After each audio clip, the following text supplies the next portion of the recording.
میں نے بار بار کہا بھائی میری کیا حیثیت ہوگی، میں محمود کی حیثیت سے، ایک جمہوری کارکن کی حیثیت سے میں نے بار بار کہا، میں نے کہ خدا کے لیے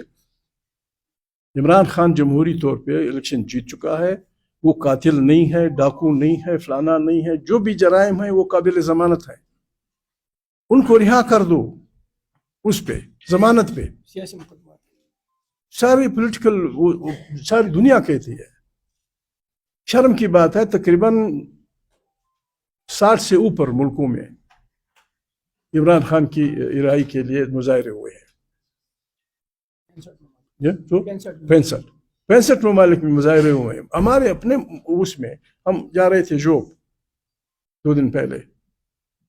جتنی تکلیف ہمارے غریب لوگوں کو دی گئی، بسوں اور ٹرکوں کو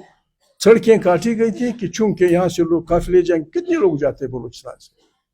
پشتون بلوچ ہم جو بھی ہیں تحریک انصاف کے، ہم بھی اگر ساتھ ہو جاتے زیادہ سے زیادہ 1000 آدمی،